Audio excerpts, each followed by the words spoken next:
اندلس کے حکمرانوں میں سلطان عبدالرحمن بن ثالث مشہور ہیں۔ وہ 350 ہجری میں 72 سال کی عمر میں وفات پا گیا۔ اس کی ایک چہیتی باندی، اس کا نام الزہرا تھا۔ سلطان نے اپنی اس باندی کے نام پر قطبہ کے کنارے ایک محل تعمیر کیا، اس کا نام الزہرا رکھا۔ 4 میل لمبا اور 3 میل چوڑا یہ محل اتنا بڑا تھا کہ لوگ اس کو قصر الزہرا کے بجائے مدینہ الزہرا ہوئی اور 25 سال میں 350 ہجری میں مکمل ہوئی۔ اس محل کے بنانے پر 10,000 معمار، 4,000 خچر روزانہ کام کرتے تھے۔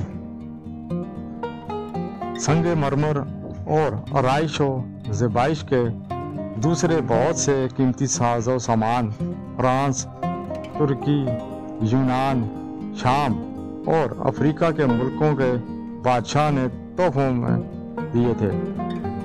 اس کی چھتوں میں سونے چاندی کا کام اس کثرت سے کیا گیا تھا کہ دیکھنے والوں کی آنکھیں چندیا جاتی تھیں۔ اس محل کے نظام اور نگرانی کے لیے 13,750 ملازم مقرر تھے۔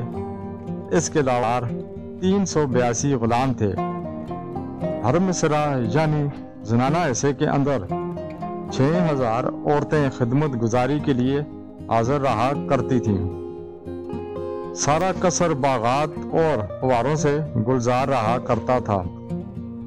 یورپ اور دیگر ممالک سے سیاح بکثرت اس محل کو دیکھنے کے لیے آتے، مگر اس عظیم و شان محل کا انجام کیا ہوا؟ 1 خرب روپیہ سے بھی زیادہ میں بننے والا محل صرف 1 صدی کے اندر ختم ہو گیا۔ اندلس کے مسلم حکمرانوں کے باہمی اختلافات اور خانہ جنگیوں کی وجہ سے قرطبہ کا الزہرا کر دیا گیا۔ عیسائیوں نے ایک طویل عرصے کی سازشوں اور کوششوں سے آخر کار ان بکھرے ہوئے مسلمانوں پر قابو پا لیا اور ان کو شکست دے کر ان کا نام و نشان تک مٹا دیا۔ اس کے بعد اس پر زمانہ کی گرد پڑتی رہی۔ موجودہ زمانے میں اس محل کی جگہ ٹوٹی پھوٹی دیواریں اور کواڑوں کی چوکھٹیں مسلمانوں کی نا اتفاقی اور بربادی کا رونا رو رہی ہیں۔